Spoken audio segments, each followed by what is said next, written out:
नमस्कार दोस्तों, आज हम आपको बैसाख मास महत्तम का 5वां छठा अध्याय सुनाने जा रहे हैं, जिसे सुनने से सुख सौभाग्य में वृद्धि होती है। तो चलिए महत्तम शुरू करते हैं। जिस प्रकार बैसाख मास में गंगा स्नान का बहुत अधिक पुण्य मिलता है, उसी प्रकार इन कथाओं का श्रवण करने से भी बहुत अधिक पुण्य की प्राप्ति होती है और मन की सभी अभिलाषाओं को पूर्ण करते हैं। तो गणेश जी को याद करते हुए महत्तम शुरू करते हैं। इस महीने किए गए स्नान दान जप से श्री हरि बहुत प्रसन्न होते हैं। भुवन तेरी जय जयकार, हे गणपति गण देवता, हर लो दुख अपार। तो प्रेम से बोलिए गणेश भगवान की जय। बैसाख मास की जय। बैसाख मास में बताया गया मुनि शर्मा के द्वारा 5 पापियों का वृतांत सुना था। अब 5वें अध्याय में उनके उद्धार की कथा सुनेंगे, साथ ही पाप प्रशमन स्तोत्र का पाठ भी करेंगे। जो भी मनुष्य नियम से इस पाठ का श्रवण करता है, वह सभी किए गए पापों से मुक्त होता है। इस स्तोत्र को सुनने मात्र से सभी पाप नष्ट हो जाते हैं। देवऋषि नारद राजा अम्बरीश को ब्राह्मण भक्ति मुनि शर्मा द्वारा 5 प्रेतों के उद्धार की कथा बताते हैं। मुनि शर्मा की कथा सुनने के बाद देवऋषि नारद जी बोले, हे भूपाल, अब आप मुझे पाप प्रशमन नामक स्तोत्र सुनाएं। इसका भक्ति पूर्वक श्रवण करके भी मनुष्य पाप राशि से मुक्त हो जाता है। इसके चिंतन मात्र से बहुत से पापी शुद्ध हो चुके हैं। इसके सिवा और भी बहुत से मनुष्य इस स्तोत्र का सहारा लेकर अज्ञान जनित पाप से मुक्त हो गए हैं। जब मनुष्य का चित्त पराई स्त्री, पराई धन तथा जीव हिंसा आदि की ओर जाए तो इस प्रारूपा स्त्री की शरण लेनी चाहिए। यह स्तुति इस प्रकार है। विष्णवे विष्णवे नित्यं विष्णवे विष्णवे नमः, नमामि विष्णुं चित्त स्तम अहंकार गतम हरिं चित स्मीशं व्यक्त मंत्रं पराजितं विष्णु मीडियम शेषाणा मनादि निधनम हरिनम। अर्थ है, संपूर्ण विश्व में व्यापक भगवान श्री विष्णु को सर्वदा नमस्कार है। भगवान विष्णु को बार बार प्रणाम है। मैं अपने चित्त में विराजमान भगवान विष्णु को नमस्कार करता हूँ। अपने अहंकार में व्याप्त श्री हरि को समस्त मस्तक झुकाता हूँ। श्री विष्णु चित्त में विराजमान ईश्वर मन और इंद्रियों के शासक हैं। अव्यक्त अनंत अपराजित, सबके द्वारा स्तवन करने योग्य तथा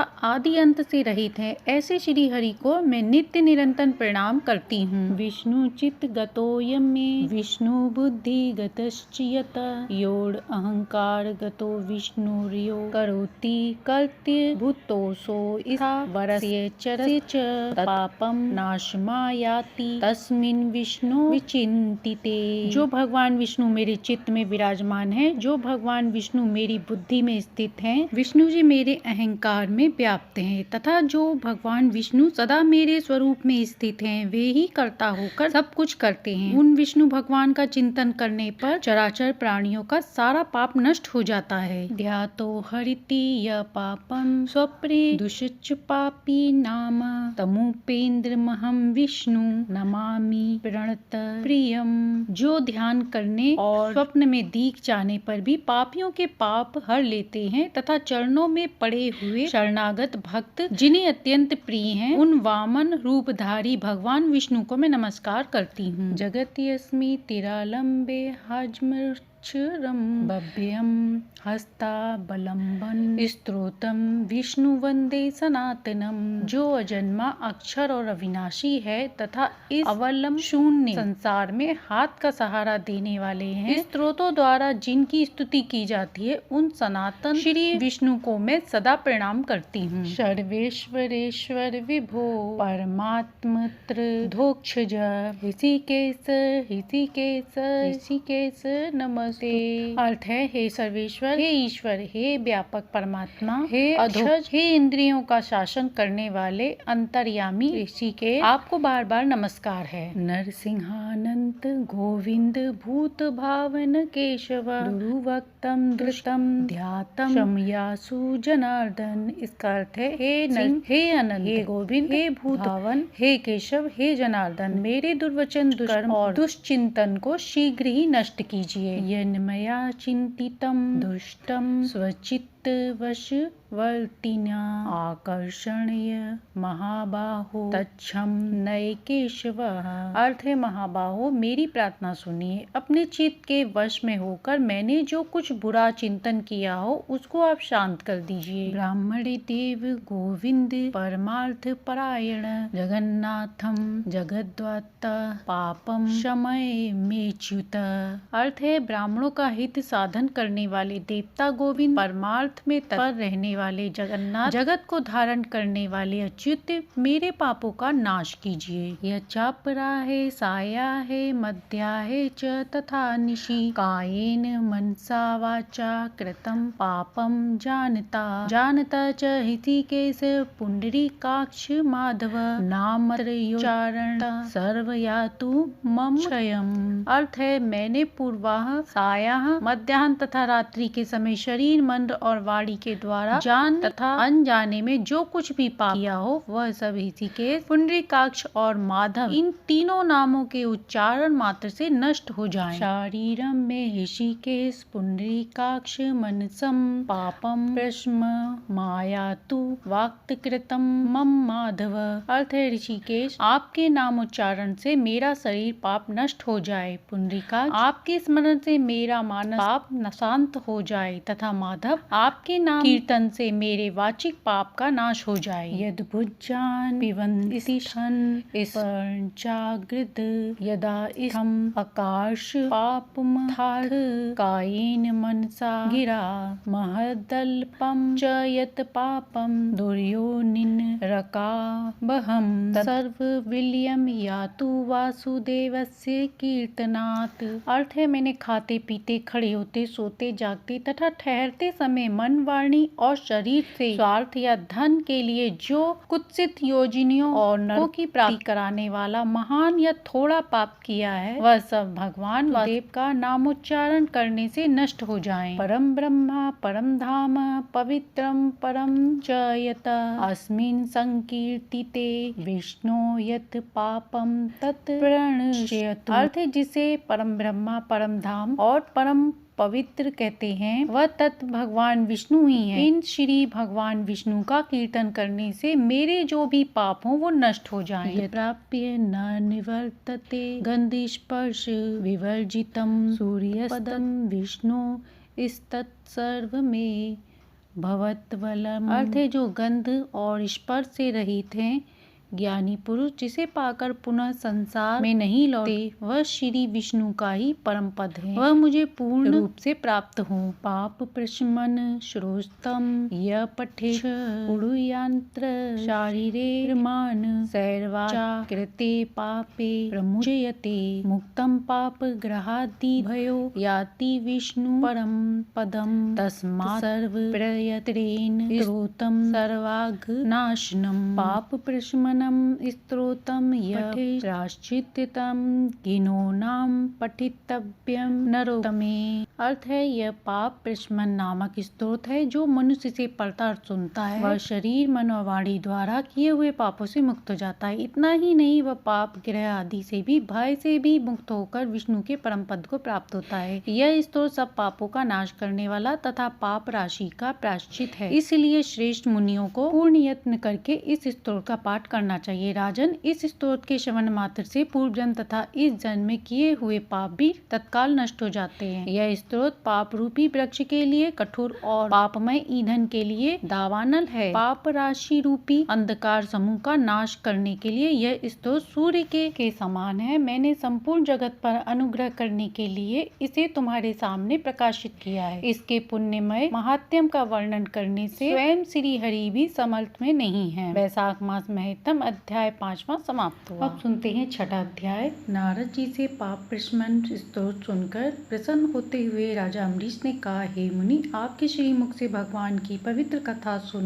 मैं धन्य हुआ। आप कृपया करके मुझे बताएं कि वैशाख माह के व्रत का क्या विधान है, इसमें किस तपस्या का अनुष्ठान करना पड़ता है, क्या दान होता है, कैसे स्नान किया जाता है, भगवान केशव की पूजा कैसे की जाती है। हे ऋषि, आप श्री हरि के प्रिय भक्त हैं तथा सर्वज्ञाता हैं, अतः कृपया करके मुझे ये सब बात आई। नारद जी ने कहा, हे राजन सुनो, वैशाख मास में जब सूर्य मेष राशि पर चले जाएं तो किसी नदी या सरोवर में, झरने में, देव कुंड में, स्वतः प्राप्त किए हुए किसी भी झरने में, बावड़ी, कुएं आदि में जाकर नियम पूर्वक श्री भगवान विष्णु का स्मरण करते हुए स्नान करना चाहिए। स्नान के पहले यह श्लोक का उच्चारण करना चाहिए, यथा ते माधवो मासो बल्लभो मधुसूदन प्रातः स्नाने में तस्मिन फलदः पापहा भव। अर्थ है, हे भगवान मधुसूदन, आप माधव मास वैशाख मास आपको विशेष प्रिय है, इसलिए मैं प्रातः स्नान करने से आप शास्त्रोक्त फल देते हो, कृपया मेरे सभी पापों को नाश कर दें। इस प्रकार कहकर मौन भाव से उस तीर्थ के किनारे अपने दोनों पैर धो लें। फिर भगवान नारायण का स्मरण करते हुए विधि पूर्वक स्नान करें। स्नान की विधि इस प्रकार है, विद्वान पुरुष को मूल मंत्र पढ़कर तीर्थ की कल्पना कर लेनी चाहिए। ओम नमो नारायण यह मंत्र मूल मंत्र कहा गया है। पहले हाथ में कुश लेकर विधि पूर्वक आचमन करें तथा मन और इंद्रियों को संयम में रखते हुए बाहर भीतर पवित्र रहें। फिर 4 हाथ का चौकोर मंडल बनाकर उसमें भगवती श्री गंगा जी का आवाहन करें और प्रार्थना करते हुए कहें, हे गंगे माँ, तुम भगवान श्री विष्णु के चरणों में प्रकट हुई हो। भगवान विष्णु ही तुम्हारे देवता है, इसलिए तुम्हें वैष्णवी कहते हैं। हे देवी, तुम जन्म से लेकर मृत्यु तक समस्त पापों से मेरी रक्षा करो। स्वर्ग, पृथ्वी और अंतरिक्ष में कुल 3.5 करोड़ तीर्थ हैं, ऐसा वायु देवता का कथन है। माता जानवी, ये सभी तीर्थ तुम्हारे अंदर मौजूद हैं। देवलोक में तुम्हारा नाम नंदिनी और नलिनी है। इसके सिवा दक्षा, पृथ्वी, वीरदंगा, विश्वकाया, शिवा, अमृता, विद्याधर, महादेवी, लोक प्रसादिनी, क्षेमकरी, जानवी, शांता और शांति प्रदायिनी आदि तुम्हारे अनेकों नाम हैं। स्नान के समय इन पवित्र नामों का कीर्तन करना चाहिए, इससे त्रिपथगामिनी भगवती गंगा वहाँ उपस्थित हो जाती हैं। 7 बार उपयुक्त नामों का जाप करके संपुष्ट के आकार में दोनों हाथों को जोड़कर उसमें जल लें और 4 या 6, 7 बार मस्तक पर डालें। इस प्रकार स्नान करके पूर्वतः मृतिका यानी मिट्टी को विधिवत आमंत्रित करें और उसे अपने शरीर पर लगाकर नहा लें। मिट्टी को अभिमंत्रित करते हुए इस प्रकार कहें, हे वसुंधरे, तुम्हारे ऊपर अश्व और रथ चला करते हैं। भगवान श्री विष्णु ने भी वामन अवतार धारण करके तुम्हें एक पग से नापा था। मृतिके, मेरे उन सब पापों को तुम हर लो। हे देवी, सैकड़ों भुजाओं वाले भगवान श्री विष्णु ने वराह रूप का धारण करके तुम्हें जल से बाहर निकाला था। तुम संपूर्ण लोकों की उत्पत्ति के लिए अरणी हो, अर्थात काष्ठ से आग प्रकट करने वाली हो। उसी प्रकार तुमसे संपूर्ण लोग उत्पन्न होते हैं। सुब्रते, तुम्हें मेरा नमस्कार। इस प्रकार स्नान करने के बाद विधि पूर्वक आचमन करके जल से बाहर निकलें। 2 शुद्ध श्वेत वस्त्र, धोती, चादर धारण करें। तदंतर त्रिलोकी को तृप्त करने के लिए तर्पण करें। सबसे पहले श्री ब्रह्मा जी का तर्पण करें, फिर श्री विष्णु जी, श्री रुद्र और प्रजापति का। तत्पश्चात देवता, गंधर्व, अप्सरा, असुरगण, क्रूर, गरुण, वृक्ष, जीव जंतु, पक्षी, विद्याधर, मेघ, आकाशचारी जीव, निराधार जीव, पापी तथा धर्मपरायण जीवों को तृप्त करने के लिए मैं उन्हें जल अर्पण करता हूँ। यह कहकर उन सबको जलांधी दें। देवताओं का तर्पण करते समय यज्ञोपवीत को बाएं कंधे पर डाल लें, गले में माला की भांति डाल लें और दिव्य मनुष्यों, ऋषि पुत्रों तथा ऋषियों की भक्ति पूर्वक तर्पण करें। सनक, सनंदन, सनातन और संत कुमार ये दिव्य मनुष्य हैं। कपिल, आसुरी, बोड़ू, पंचशिक ये प्रधान ऋषि पुत्र हैं। ये सभी मेरे दुए हुए जल से तृप्त हूँ, ऐसा कहके इन्हें जल दें। इसी प्रकार मरीच, अत्रि, अंगिरा, पुलस्त्य, पुलह, अंगिरा, पुलकस्य, पुलह, क्रतु, प्रचेता, वशिष्ठ, नारद तथा अन्य देव ऋषियों एवं महर्षियों का अक्षत सही जल के द्वारा तर्पण करें। इस प्रकार ऋषि तर्पण करने के पश्चात यज्ञोपवीत को दाएं कंधे पर करके बाएं घुटने को पृथ्वी पर टेक कर बैठे। सौम्य, हविष्यमान, अग्निस्वाद, कव्यवाट, अनल, महर्षि, पिता, पितामह आदि तथा मातामह आदि सब लोगों का विधिवत तर्पण करके कहें, जो लोग मेरे बांधव ना हो, जो मेरे बांधव हों तथा जो दूसरे किसी अन्य जन्म में मेरे बांधव हों, वे सब मेरे दिए हुए जल से तृप्त हों। उनके सिवा और भी जो कोई प्राणी मुझसे जल की अभिलाषा रखते हों, वे भी तृप्त हों, ऐसा कहकर जल गिराना चाहिए। इसके बाद जल गिराएं। विधि पूर्वक आचमन करके अपने आगे कमल की आकृति बनावें और सूर्य देव के नामों का उच्चारण करते हुए अक्षत, फूल, चंदन और जल के द्वारा उन्हें यत्न पूर्वक अर्घ दें। अर्घ देते इस प्रकार कहें, हे भगवान सूर्य, आप विश्व रूप और ब्रह्म स्वरूप हैं। इन दोनों रूपों में मैं आपको नमस्कार करती हूँ। आप सहस्त्र किरणों से सुशोभित और सबके तेज स्वरूप हो, आपको सदा नमस्कार हो। भक्तवत्सल रुद्र रुद्र रूपधारी आप परमेश्वर को बार बार नमस्कार हो। कुंडल और अंगद आदि आभूषणों से विभूषित पद्मनाभ आपको बार बार नमस्कार है। आप सोए हुए लोगों को जगाने वाले हो, आपको मेरा नमस्कार हो। आप सदा सबके पाप पुण्य को देखते हैं। सत्यदेव आपको नमस्कार है। भास्कर मुझ पर प्रसन्न हो जाइए। दिवाकर आपको मेरा नमस्कार है। इस प्रकार सूर्यदेव को नमस्कार करके 7 बार उनकी प्रतीक्षा करें, फिर द्विज गौ और स्वर्ण का स्पर्श करके अपने घर में आए। इसके बाद आश्रमवासी अतिथियों का सत्कार कर तथा भगवान की प्रतिमा का पूजन करे। राजन घर में पहले भक्ति पूर्वक जितेंद्रिय भाव से भगवान गोविंद की विधिवत पूजा करनी चाहिए। विशेषतः वैशाख के महीने में जो मधुसूदन का पूजन करता है उसके द्वार पर 1 वर्ष तक श्री माधव की संपन्न हो जाती है। वैशाख मास आने पर जब सूर्यदेव मेष राशि पर स्थित हों तब श्री केशव का पूजन तथा व्रतों को करना चाहिए। अपनी इच्छा की सिद्धि के लिए अन्न, जल, शक्कर, दुधारू गाय तथा तिल आदि का दान करना चाहिए। इस कार्य में धन की कंजूसी उचित नहीं है। जो पूरे वैशाख महीने में प्रतिदिन सवेरे स्नान करता है, जितेंद्रिय भाव से रहता है, भगवान के नाम जपता है, हविष्य भोजन करता है, सब पापों से मुक्त हो जाता है। जो वैशाख मास में आलस त्याग कर एक भुक्त 24 घंटे में 1 बार भोजन करता है, नक्तबा केवल रात में 1 बार भोजन करता है अथवा अयाचित व्रत बिना मांगे मिले हुए अन्न का एक समय भोजन करता है, वह संपूर्ण अभिष्ट वस्तुओं को प्राप्त कर लेता है। वैशाख मास में प्रतिदिन 2 बार गांव से बाहर नदी के जल में स्नान करना, हविष्य खाकर रहना, ब्रह्मचर्य का पालन करना, पृथ्वी पर सोना, नियम पूर्वक रहना, व्रत, दान, जप, होम और भगवान मधुसूदन की पूजन करना, ये नियम